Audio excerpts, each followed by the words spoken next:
Assalamualaikum warahmatullahi wabarakatuh. Waalaikumsalam warahmatullahi wabarakatuh. Halo guys, selamat datang kembali ke podcast Sungai Bercerita.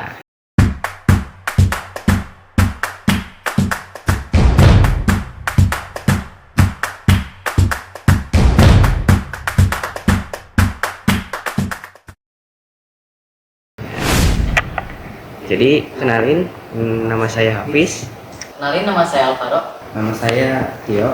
Untuk Nah, saya sendiri sebagai narasumber, sama saya Sandi Firmansyah.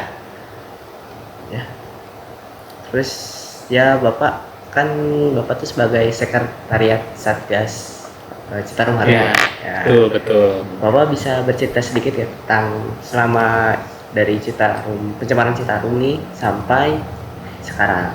Nah, jadi begini ya. Mungkin adik-adik sekalian mungkin pernah dengar ya, Citarum adalah salah satu sungai terkotor di dunia atau terburuk kualitasnya di dunia.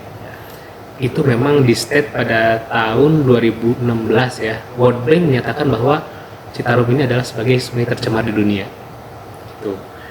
Nah, melihat kondisi tersebut, Pak Presiden, Pak Jokowi waktu itu berinisiatif untuk melakukan perbaikan restorasi di Das Citarum. Salah satunya itu adalah menyusun peraturan Presiden nomor 15 tahun 2018. Itu terkait pengendalian pencemaran kerusakan daerah Sungai Citarum. Nah, di situ Pak Presiden berkomitmen ingin menyelesaikan masalah Citarum ini dalam 7 tahun.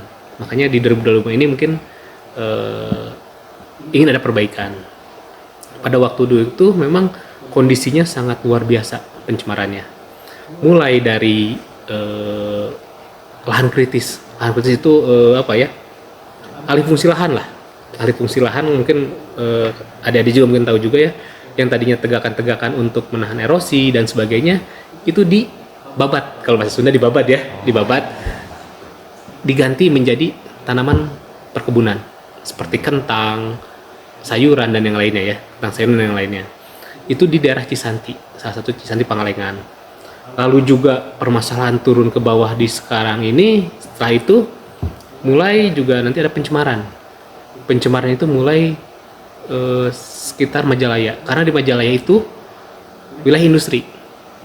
Itu pembuangan limbahnya sangat luar biasa, limbah-limbah dari industri pada waktu itu. Lalu juga turun ke bawahnya lagi Kota Bandung. Kota Bandung ini lumayan besar juga permasalahannya. Selain yang pertama sampah, dari dulu itu kan plastik ya sangat banyak sekali. Itu juga karena yang bikin. Nah, ke sungai ini variatif ya untuk sampahnya itu. Ada sampah organik, sampah anorganik. Sampah anorganik sendiri ya tadi seperti lihat ya, sampah-sampah dari plastik dan sebagainya itu memang perlu ada edukasi ya. Itu yang sangat penting sekali. Itu. Lalu juga dari Lembang. Itu sampahnya bukan sampah plastik kalau itu, tapi limbah peternakan dari Kabupaten Bandung Utara. Mungkin sering mendengar juga kalian ya, limbah-limbah kotoran hewan itu langsung turun ke Sungai Cikapundung yang ujung-ujungnya nanti masuk ke Citarum juga ya. Itu jadi masyarakat di sana langsung tidak diolah kotoran hewan tersebut, kotoran sapi tersebut, tapi langsung dibuang. Nah, itu juga jadi masalah juga. Lalu di perkotaan Bandung yang tadi selain sampah juga diceritakan juga permasalahan limbah domestik. Pernah dengar belum limbah domestik seperti apa? Nah, betul itu. Jadi limbah-limbah jadi tempat cucian, lalu juga kotoran manusia ya, fases manusia itu di kota-kota ya, di padat ya, terutama di daerah Bandung Raya ini, di Bandung ini masih ada juga yang kalau istilah kita dulu sampaikan bilangnya lodong, meriam. Jadi itu meriam itu pipa-pipa yang dari pembuangan rumah langsung masuk ke sungai. Itu bisa dilihat, itu juga tanpa diolah langsung masuk sungai. Nah, aku jadi penasaran kok, kenapa kok ya feses kayak buat dari manusia atau nggak sapi itu bisa mencemari sungai gitu? Emang ada apa dari si feses itu buat sungai? Nah, itu juga benar ya. Kenapa bisa mencemari sungai? Salah satunya adalah penyebabnya kan di situ ada BOD ya, istilahnya biological oxide demand. Lalu juga kolinya juga ada bakteri juga yang bisa ke sungai bisa memperburuk kualitas air. Itu juga bisa berpengaruh juga. Jadi ada parameter-parameter yang dihasilkan oleh organik ya, yang tadi organik itu dalam kata lain itu adalah limbah peternakan, limbah manusia dan sebagainya yang langsung mencemari sungai. Itu juga menjadi beban untuk sungai itu sendiri. Jadi banyak sekali permasalahannya di perkotaan. Lalu juga nanti di daerah-daerah seperti Dayakolot banjir juga dan sebagainya. Lalu juga nanti kalau untuk masalah kualitas itu kan ke kuantitas ya kalau yang tadi ya. Nah, nanti untuk kualitas juga sama nanti di waduk-waduk itu kan pernah dengar keramba jaring apung belum? Nah, keramba jaring apung. Jadi KJA ini tempat pembibitan ikan ya. Nah, di 3 waduk ini juga Waduk Saguling, Cirata, dan Jatiluhur itu banyak sekali tercemar oleh feses dari ikan. Dan juga mereka kan dikasih ternak tersebut dikasih pakan ya.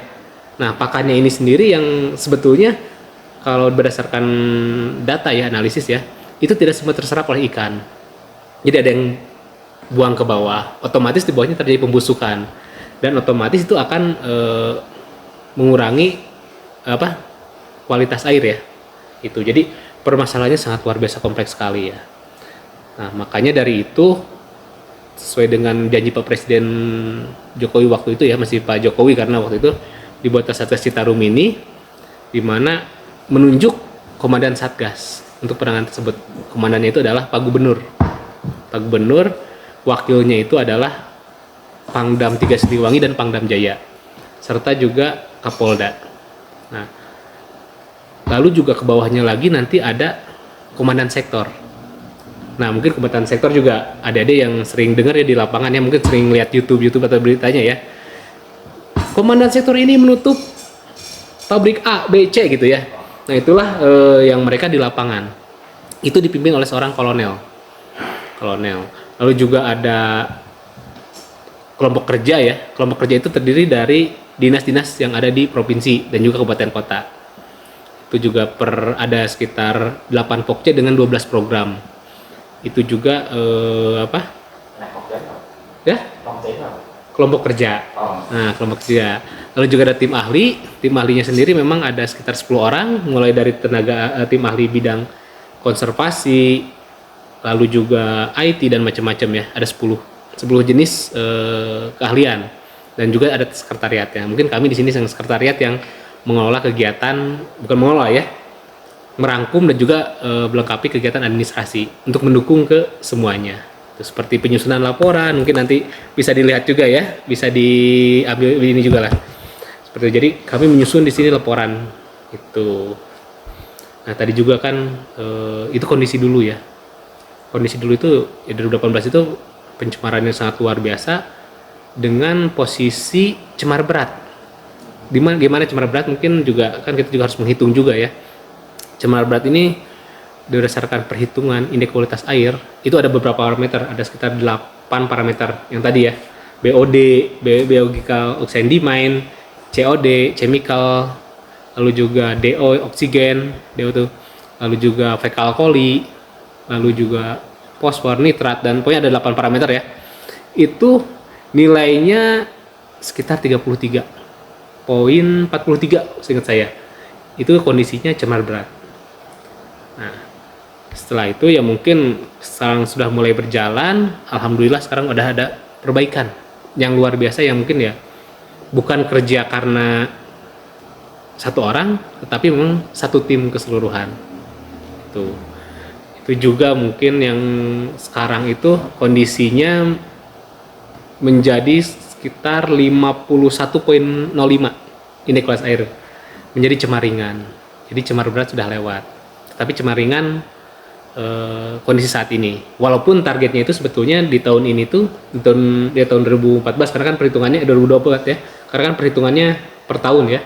Itu sebetulnya indeks kualitas airnya itu pengen itu 59. Kita juga masih ada PR nih. 8 poin itu bukan hal yang mudah. Tapi memang ya lumayan lah, cukup berat juga. Itu ada perbaikan, lalu juga tadi untuk konservasi air juga mungkin ada perbaikan. Salah satunya juga mungkin terkait limbah ya, limbah industri yang mungkin sering ramai ya didengar terkait konservasi air. Nah ini juga sekarang pabrik-pabrik udah mempunyai IPAL sendiri. Jadi dulu pabrik itu langsung buang ke sungai, banyak ditemukan kucing-kucingan lah. Nah kemarin karena ada patroli dan sebagainya itu pabrik lumayan. Jadi dia pabrik-pabrik yang berizin tuh ya, yang sudah ada izinnya itu sudah membuat IPAL sendiri. Jadi alhamdulillah. Terus kalau untuk UMKM yang itu kayak gimana Pak? Betul ya, untuk UMKM ini jadi PR juga sebetulnya. UMKM ini sendiri memang jadi PR kami ya dari dinas. Karena UMKM sendiri mungkin untuk penegakan hukum tidak bisa, makanya harus pembinaan. Nah kenapa pembinaan?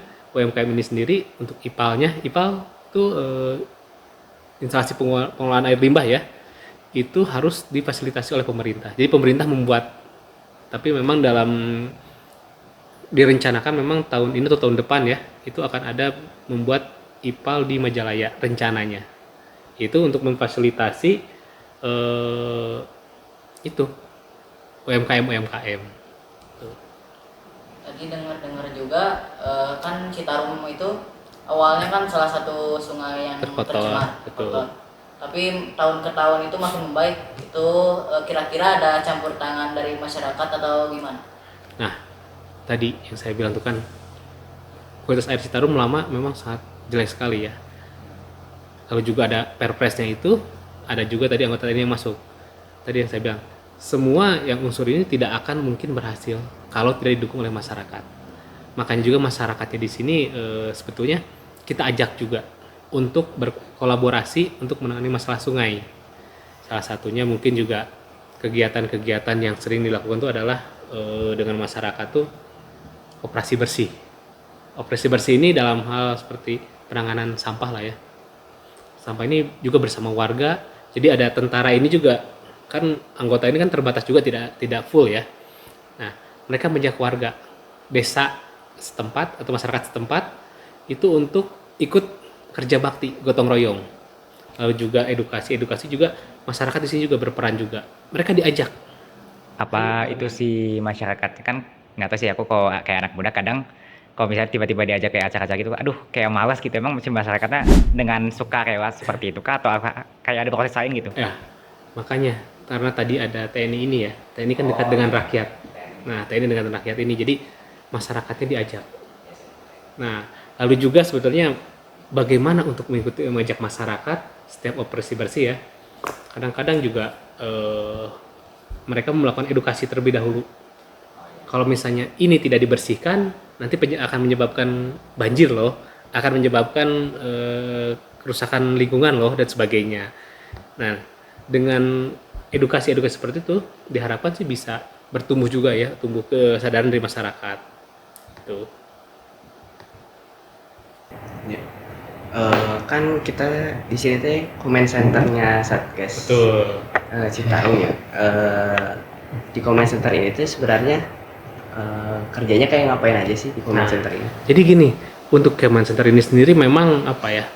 Kita melakukan monitoring data, monitoring kondisi lapang. Jadi kita tuh sebenarnya nggak usah ke lapangan juga sih, udah tahu dari sini. Seperti ada Onlimo, nama alat itu ada Onlimo.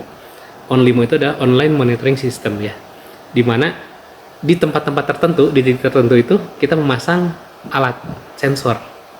Jadi sensor kondisi sungai secara real time. Gitu. Jadi bisa dilihat juga misalnya daerah titik, saya tidak bisa menyebut namanya, pokoknya titik A misalnya. Kondisinya seperti apa sih sekarang? Itu bisa terlihat. Jadi kalau di situ ada pencemaran, itu akan langsung terlihat. Nah, dari sini, dari sistem di sini dengan kondisi tersebut, kita minta tim yang di lapangan yang dan sektor tadi itu, tolong dong isolir wilayah titik A misalnya. Itu untuk di sini ada terjadi pencemaran nih. Tolong bisa di trace ya, di trace sumbernya dari mana. Tuh. Lalu juga di sini juga ada data-data terkait Citarum dan sebagainya. Jadi ada data yang open, ada data yang secure ya, yang rahasia ya. Jadi macam-macam lah. Salah satunya mungkin yang ini ya, monitoring kondisi lapangan. Lalu juga ada CCTV dan yang lainnya. Kondisi di lapangan. Tuh. Untuk kondisi saat ini tuh gimana? Apakah airnya masih bau atau gimana gitu? Kalau kondisi saat ini memang Masih coklat? ya, kalau itu kan memang relatif ya. Biasa Pak, indikator tuna kayak warnanya. Nah, misalnya coklat Iya, warna bau. Nah, itu kan ada beberapa indikator ya, indikator fisika dan indikator kimiawi ya, fisika dan kimia dan organik ya. Mungkin yang tadi kan bukan organik, biologi ya, yang organoleptik seperti bau, lalu juga visual, itu juga mungkin variatif ya di beberapa ini. Coklat pun kadang-kadang bukan berarti karena dari limbah. Kadang nggak dari aku tuh. Ya coklat tuh kayak karena tanah jadi Pak. Nggak ada hemat juga sebenarnya. Ya, jadi gini, ada beberapa ya. Kita juga melakukan pengangkutan sedimentasi ya. Sedimen itu kan kita angkut juga ya untuk memperbesar ini sungai ya, apa? Daya tampung sungai. Otomatis kan ada sedimen yang tidak semua terangkat kan, otomatis jadi keubek-ubek jadi coklat. Lalu juga ada kondisi memang seperti ini ya, belum sempat diangkat. Tetapi yang debit airnya biasanya sekitar 5 meter dan sebagainya ya, ketinggian airnya itu mungkin hanya terlihat 1 meter, otomatis kan dasarnya terlihat ya. Nah, limbah-limbah yang lama itu kelihatan lagi itu juga bisa ini juga. Secara organoleptik juga sama, mungkin kalau ada bau juga ada dari fisika mungkin, bisa dari penyebab parameter fisika atau kimia, bisa juga dari organik atau biologi. Itu jadi makanya kalau dari kualitas air ini kan terlihat ya, mana yang jelek, mana yang hancur. Nah, itu terlihat sebetulnya. Itu juga kadang-kadang juga kemarin juga ditemukan juga loh. Ini rame sampai di medsos itu warna air menjadi hitam. Memang visual terlihat di depan itu hitam. Tapi setelah diambil sampel, bening kok biasa gitu. Jadi ya kadang-kadang ya kita juga harus hati-hati dalam mengambil sebuah kebijakan. Itu makanya Bisa jadi apa sih namanya, patokan khusus sih sebenarnya. Berarti patokan khusus lebih ke apa sih? Kan tadi ada kayak fisika, kimia, berarti lebih patokan. ya mungkin harus pengujian lab sih. Pengujian lab. Tapi memang hitam itu bisa jadi parameter juga ya, ada kerusakan. Tetapi hitam dari orang misalnya melaporkan di sini ada terjadi apa, warnanya berubah gitu ya, itu harus diambil sampelnya dulu minimal. Jadi makanya ada laporan, biasanya kita langsung nge-trace, langsung nelfon orang di lapangan untuk mengambil sampelnya. Benar nggak atau tidak seperti itu. Nah, kalau memang ini ya kadang-kadang juga kita tidak memungkiri ya. Ya medsos ini kan kadang sedikit-sedikit supaya lebih rame ya. Tapi kalau memang kita tidak verifikasi juga salah. Makanya kalau misalnya ada yang seperti itu, kita harus verifikasi. Terakhir yang ramai itu sungai di mana ya? Cimeta ya? Merah. Itu warnanya merah. Itu juga, aduh, kita bingung ya. Memang merah, jadi kayak Karena cat itu. air apa? Sungai berdarah gitu lah. Oh, Sungai berdarah gitu. Setelah ini juga kita cek, kita langsung analisis data ya di sini ya. Di sini ada industri kalau tidak kan. Kalau merah kayak gitu kan berarti kan kemungkinan besar ada industri ya. Di hulunya tidak ada industri, tidak ada apa gitu. Langsung kita minta verifikasi lapang, yaitu ya kondisinya setelah dicek ya sepertinya ada orang yang membuang zat pewarna. Tapi kalau kita lihat lagi itu pewarna makanan sih. Di pinggir jalan.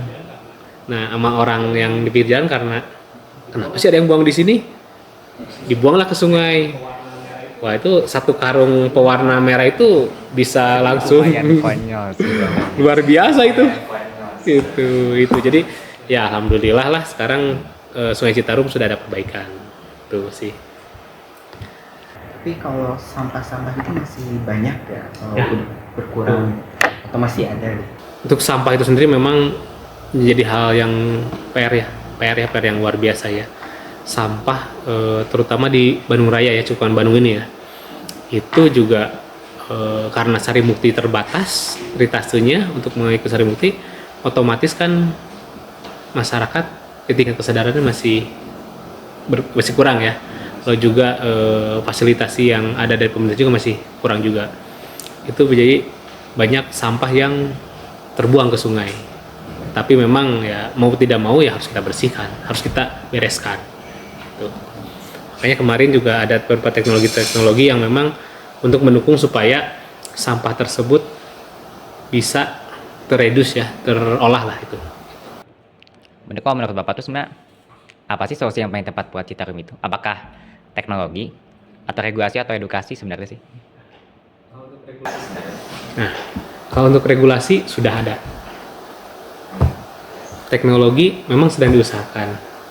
Jadi ya sekarang bagaimana ya pengawasannya sekarang yang harus ekstra ketat.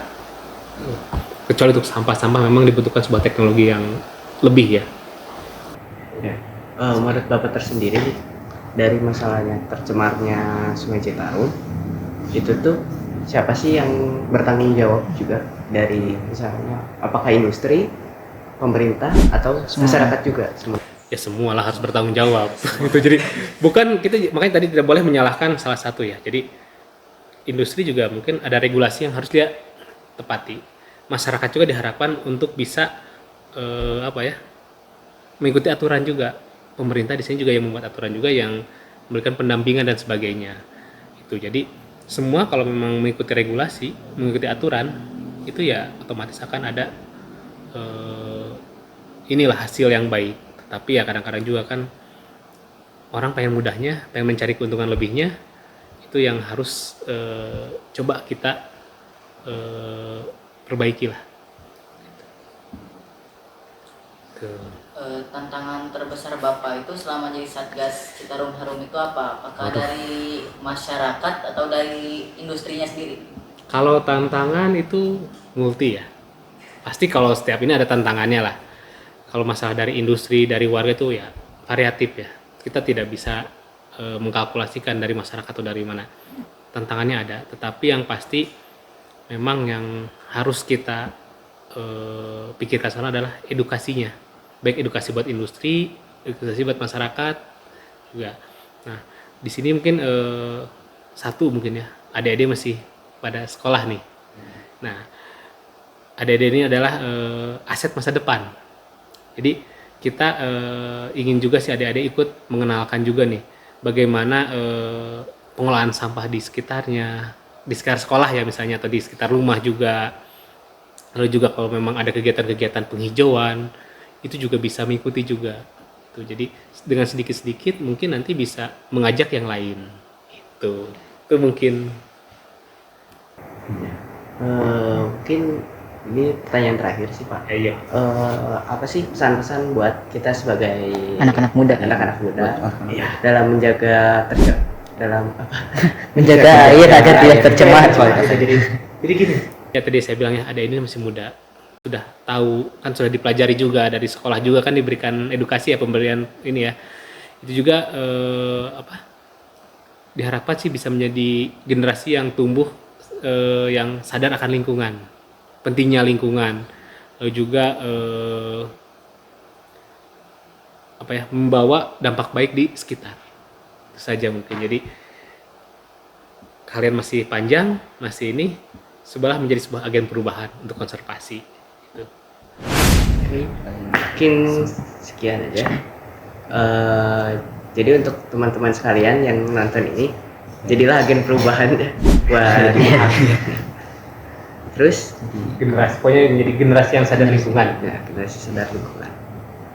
Menuju 2045. Hashtag 2045. Generasi emas. Indonesia 2045 ya. Udah. Yang gitu saja. Jadi kita cukupkan saja dari podcast ini. Semoga teman-teman yang lainnya sadar juga. Terus ya, sekian saja kami ucapkan. Wassalamualaikum warahmatullahi wabarakatuh. Waalaikumsalam.